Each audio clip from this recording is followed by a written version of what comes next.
Wow, Flip. I don't know why they would have did that. It was utterly ridiculous. Yeah, Melvin wasn't playing. That was the most boring thing I've ever seen in my life. I don't know. I think it was produced by M. Night Shyamalan.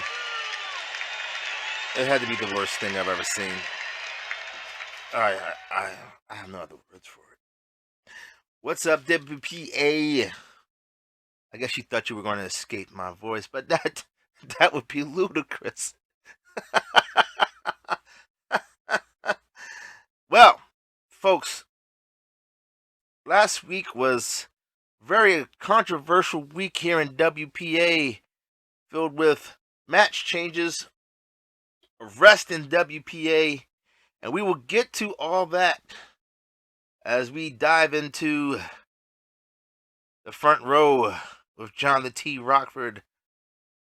Biggest news coming out is that Flip is no longer an intern here. No, sorry to say, we couldn't take him as an intern anymore, folks. Now he's paid staff. Yeah, he's getting money now.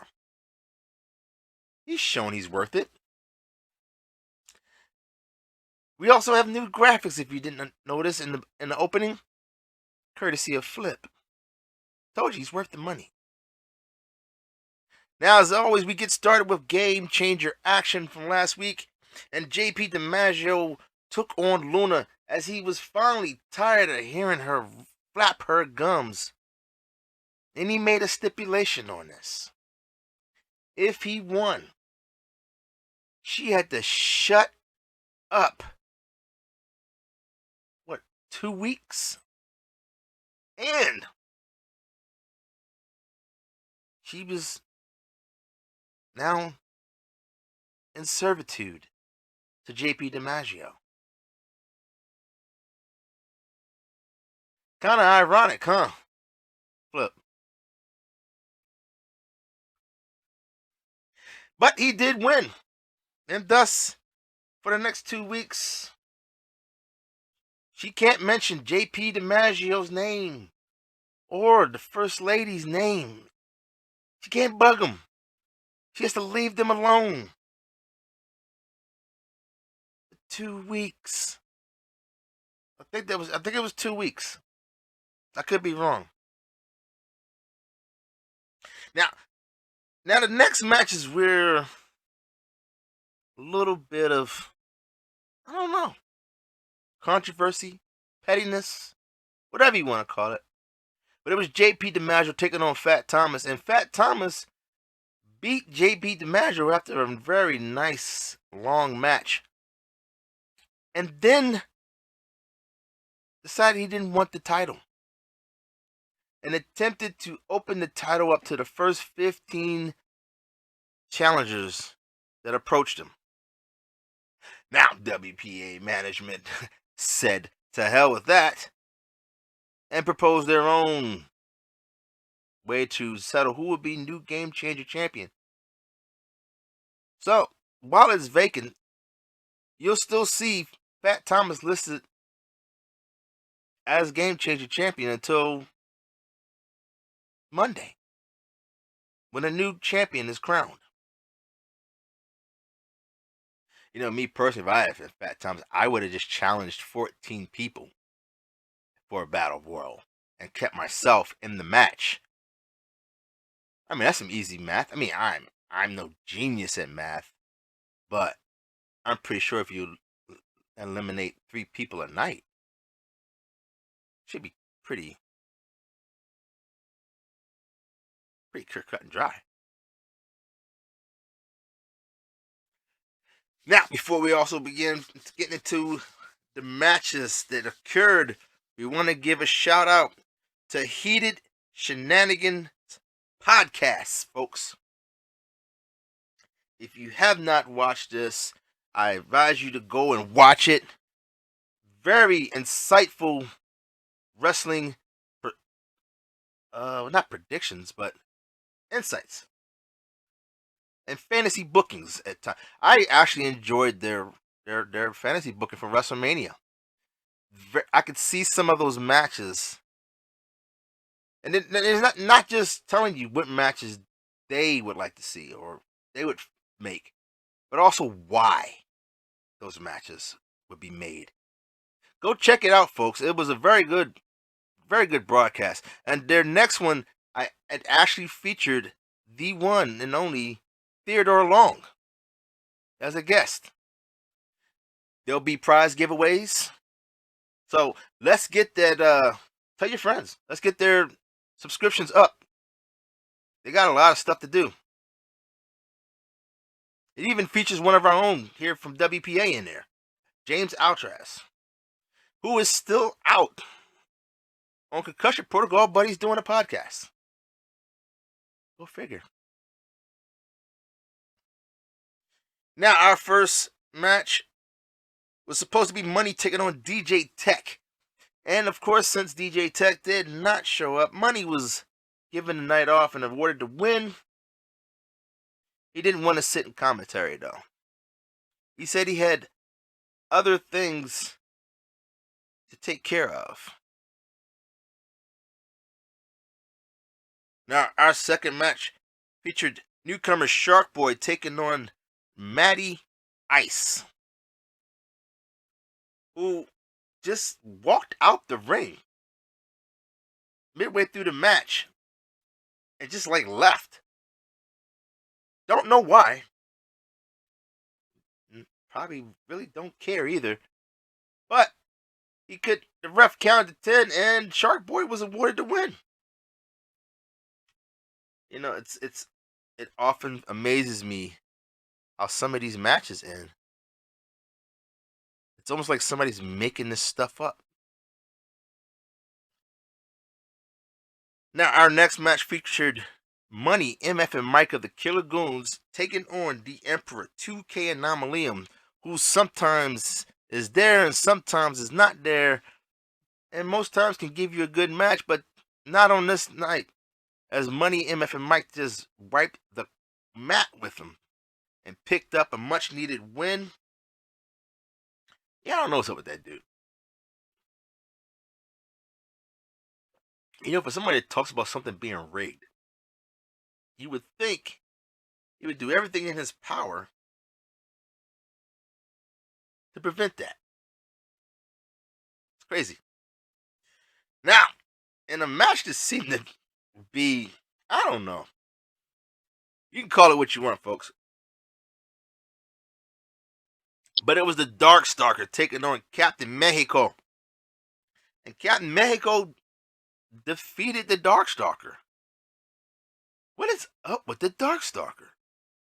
It's like everybody else from Sinister seems to be doing pretty well, except the Darkstalker. Oh, yeah, he won a title here and there, but I don't think he's broken the top 10 in this season. It's kind of weird. Well, there's another season coming up around the corner, so we'll see. You know, maybe he'll pull himself up by his bootstraps and start picking up some wins, some titles. I don't know. But congratulations to Captain Mexico, who has a title match coming up this week for the IC title. So that was some good momentum going into this mega week coming up. Now our next match featured the number one contender for the world title, Johnny Rocco, taking on Hakeo Jason Shepard. And Johnny Rocco was able to pick up the win in a very tightly contested match between two tough competitors. And I'm telling you right now, you know, we saw Sean Puff go on a loser streak right before he faced Jermaine Walker. Now, of course, Johnny Rocco has done something that Sean Puff hasn't done, and that's actually win a match against Jermaine Walker for a title. Of course, he also lost a match against Jermaine Walker for the title. He lost multiple ones before he actually even beat Jermaine Walker. But Johnny Rocco, I remember one year he found himself in the world title match very frequently. Very frequently. Now, Johnny Rocco, by virtue of winning the Elimination Chamber, does have a date with Jermaine Walker for the world title this week at Revolution. Can he make it 2 wins over Jermaine Walker? This is kind of a rubber match between them. They've each won 1. It's going to be a tight. Whoever wins this match, though, it's going to be a tight one. It's going to be a good match. Good luck to both competitors in that match. Of course, I haven't said this in a while, Flip. We had a Bruno match. So we're not going to talk about it. Yes, I know by saying I'm not going to talk about it, I talk about it, Flip. But it's just so people know. God dang it. Just for context, Flip, okay? Just so they know I'm not going to talk about it. Now, our next match featured The Wraith versus Texas Hate You, who seems to be in a weird spot lately with the agency as they've been trying to get a hold of him. He seems to be kind of ducking them. Me personally, I don't think there's anything going on in there. I think he's just reflecting on recent losses and just resetting himself so that when that next opportunity comes for a title, he's ready to go. I mean, he doesn't have his partner here.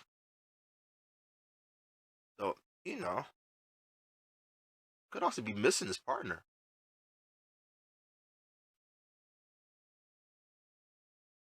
Now, in our next match, Mac Blakely took on Lycan Umbris, and Lycan Umbris, he must be going to the Sean Puff school of lose consecutive matches or something. I mean, granted, Sean Puff lately has been on a tear. I mean, yeah, call it what it is, folks. Got his first title win for a singles title. So I guess we should probably stop messing with him, huh? No, no, no, no. There will be no such thing. We don't do that here.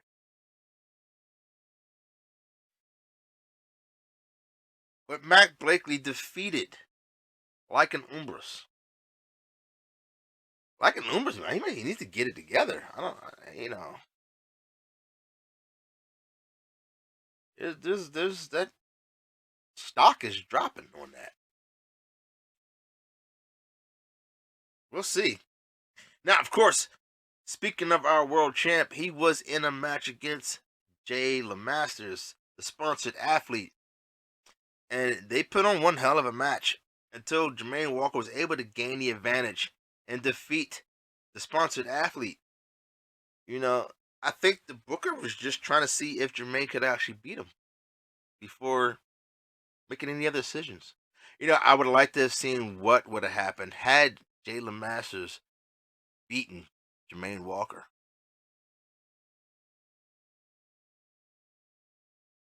I guess we'll never know now, will we? But hey, that's a good test. I mean, if you're going up against Johnny Rocco coming up this week, what better way to prepare than by going up against what we, in our opinion, feel is one of the toughest SOBs in WPA? I mean, hell, we recall Jermaine Walker couldn't beat Jalen Masters for a while until he finally got that win on him. Now, he's prepared. So we'll see. Both of our competitors for that world title match coming into the match with wins. Jermaine's had more wins than Johnny Rocco lately. But, you never know. Johnny Rocco gets on one of those streaks. Champ better be on his toes. And he will be. He will. He knows.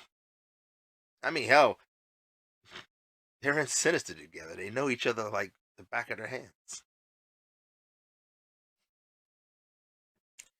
Now, in our next match, it was this match was supposed to have been a United States title match. And as we learned from kayfabe news, Dirk Gently, there was a situation involving Wolf Knight. And you give me 1 second because I don't like misquoting people. I mean, hell, I don't like being misquoted. Now, per the weekly kayfabe news, it was deemed a non-title match, and this came as a shock to everybody. I mean, I was even like, "What the hell?" But sources that were close to the situation say before Wolf Knight could make his way to the ring for his title defense, he was assaulted backstage by two men who got past security, and they weren't associated with WPA. They were immediately arrested. Thank God. A decision was made that due to this, it would not be fair to have Wolf Knight force defend his title, defend his championship, after being assaulted. But Wolf Knight still wanted to fight, so the match went on, and Fat Thomas won. See, that makes you wonder, folks. And actually, we won't have to wonder because WPA management has decided to award Fat Thomas another opportunity at that title this week. So we'll see what really happened.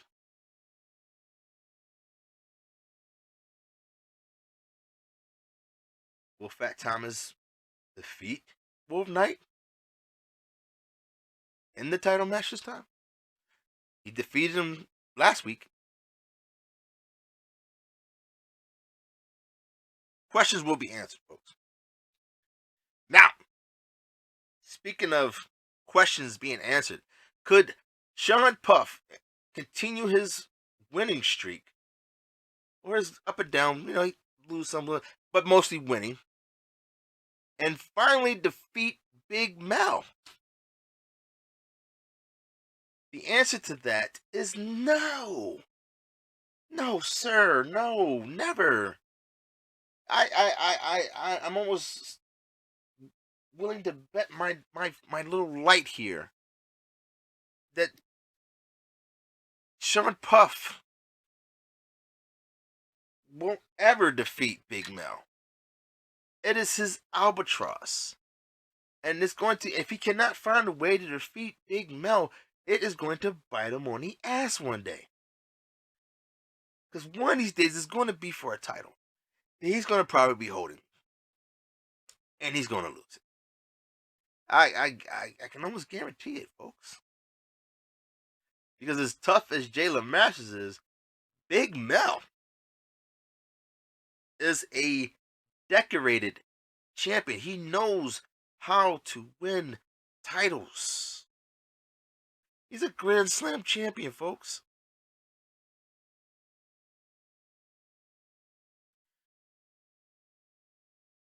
But hey, the Booker gave the Master Sean Puff a chance to right that ship, and he sunk.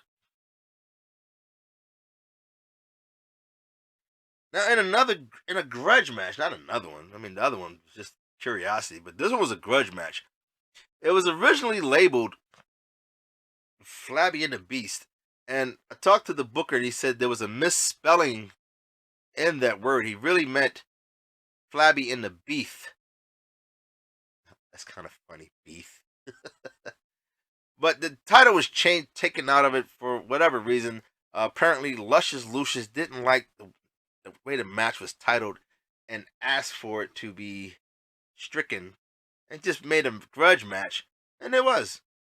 I mean, it didn't matter what the match was labeled. I mean, he lost to the Beast, who pretty much asked for the match in the first place. And, well, Maybe now they can put that little grudge to bed. You know, he got it out of the system. He can move on now. But I will say, because of that titling and, you know, the Beast calling him out, man, Luscious Lucius put one hell of a promo together for that one. That had to be one of his, if not the best, promo I've seen him cut.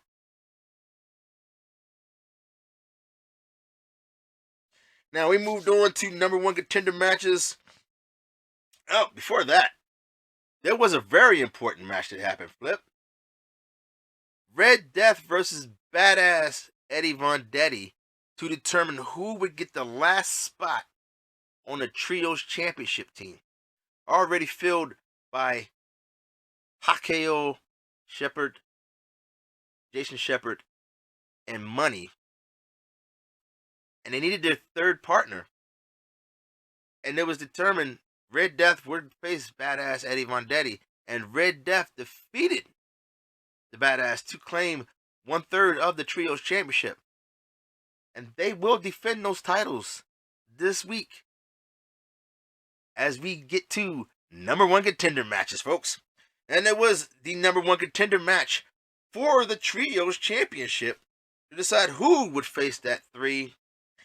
And it was Polish Power, El Gordo and Mascarado, and Quani Fist, the man nobody wants to be pinned by, taking on the Super Champion King, the Idol Steve Sampson, and Martel the Carpenter. And that was just a recipe for a disaster, folks, or so we thought.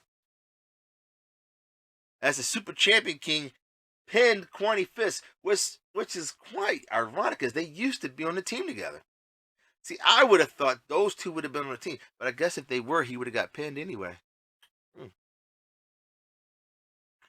Hey, you never know. Our next number one contender match was for the Triple Threat Championship, and match one had the South Bronx Savage taking on Needles Kane versus Donny Boy, and Donny Boy pulled out the win to advance to the Triple Threat Championship. Now, match two saw Casper 2779 versus Cats and Koi versus Crusher LB. And match ended weird, folks. Crusher LB was laid out, and both Casper and Katzen went to go for a pin and hit each other at the same time, and both fell on top of Crusher LB. You know, it was a pin, so the ref counted it. So both of them will move on to fate and making that Triple Threat Championship a fatal four-way, which is not that weird. It's happened before here, folks. Now, we did have our Women's International Championship number one contender match, and it was Luna taking on the First Lady versus the Ronin Shona Campbell. And the First Lady was able to pick up the pin as she debuted her new finisher, the Rose Garden, on Luna, of all people. And folks, this move, I mean, it was kind of vicious, folks. I mean, just imagine a Gogo Plata, which is pretty much like Hell's Gate submission. So essentially, you could say Luna passed out in the Rose Garden. Adding that to our arsenal, she's going to be something to be reckoned with, folks. I wouldn't want to be putting that. I mean, a leg lock, maybe, wrap the legs around, but that's neither here nor there. What? That's probably what she does to JP. I wouldn't doubt it.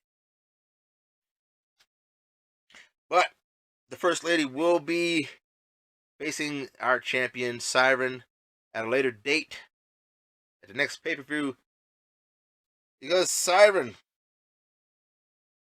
will be busy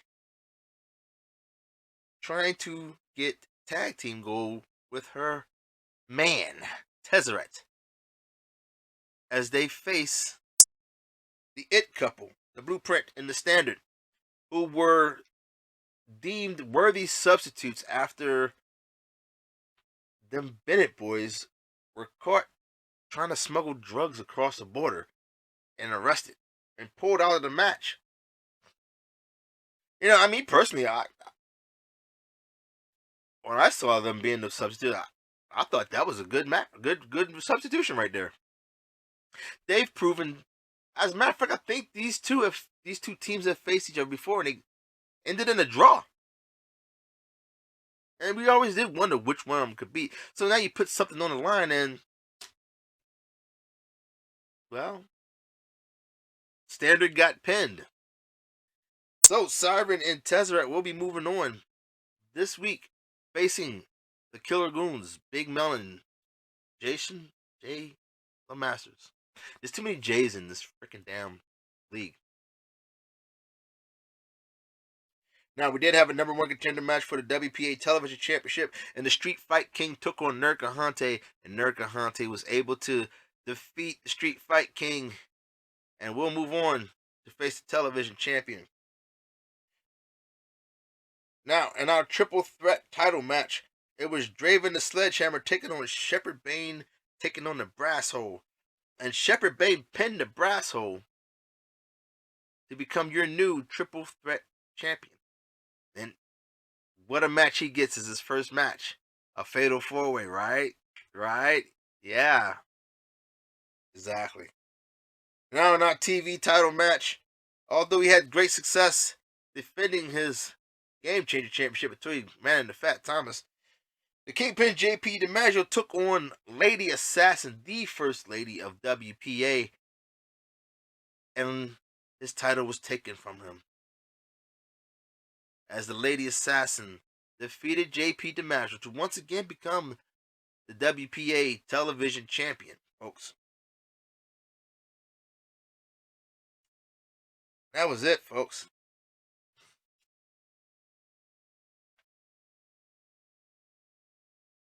Yeah.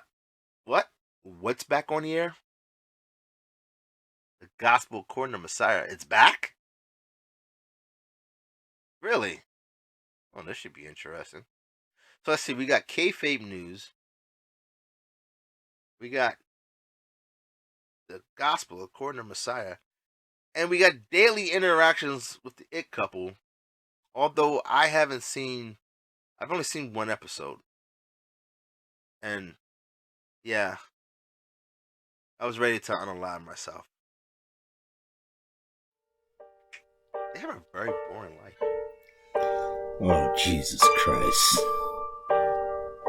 It's been 3 years and this man cannot get this show done in less than 20 minutes. I mean, goddamn it, why can't we just have Melvin do another show?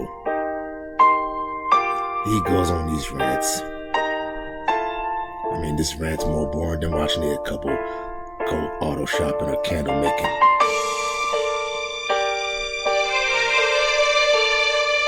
Oh well. Let's see what else he's got to say. You know what I mean? But hey, that's all we have today, folks. Matches have been announced. Well, some matches have been announced for next week. As we said, it is a Revolution Mega Week.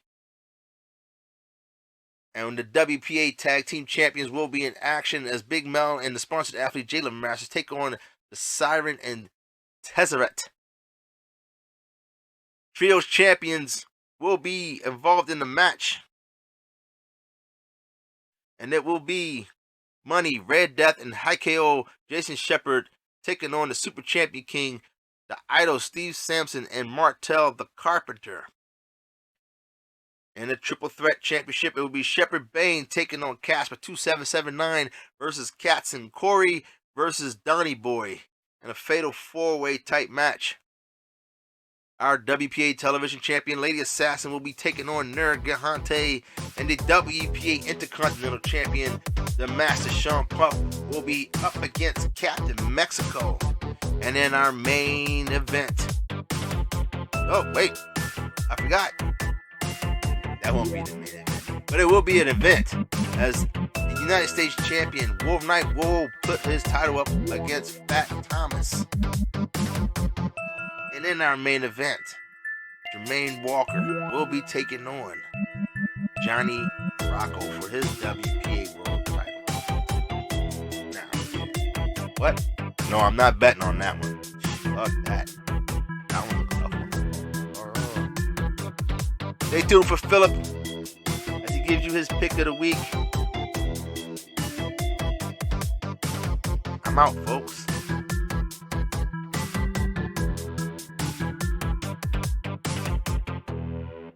No. What would possess somebody to make a candle? Like, what are you gonna light the way so you can see your loss? I mean, come on. Who wants to be relaxed while you have a match? I mean, jeez whiz. We'll see.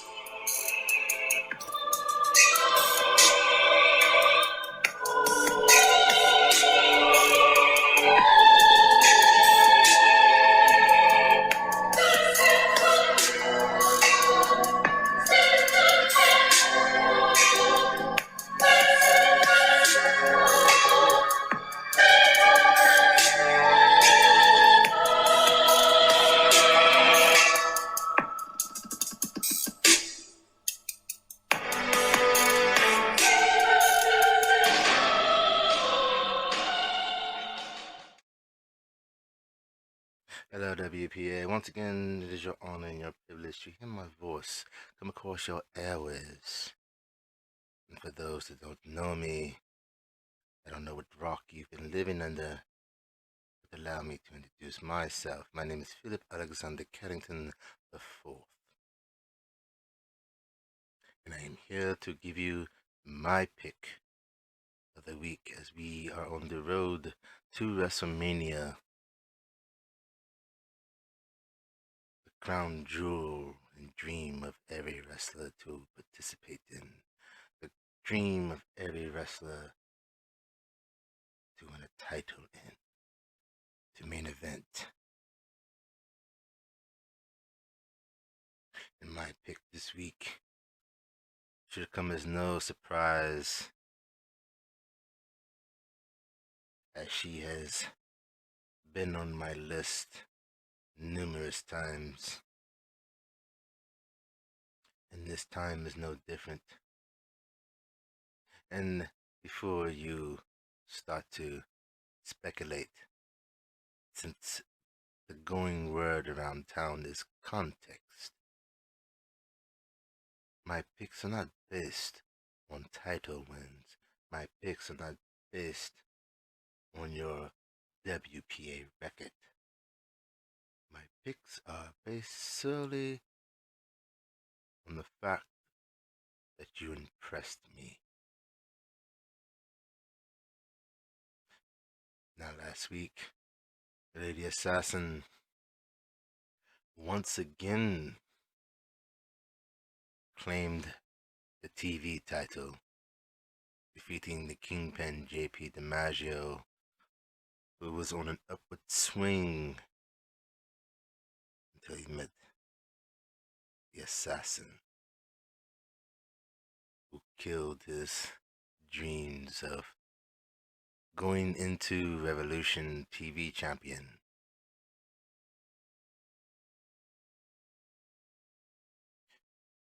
Being the First Lady of WPA is no easy task, and she is well decorated and very well respected in WPA. So it should come as no surprise that I choose the lady as my pick of the week.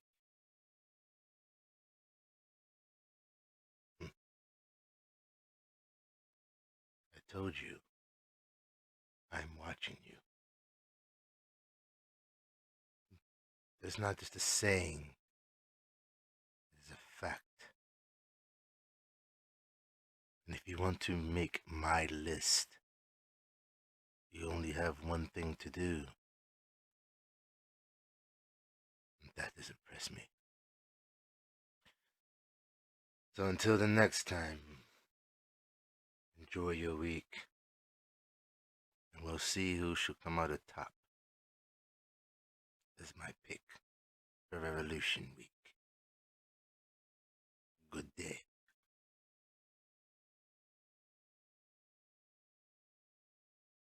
I said, good day.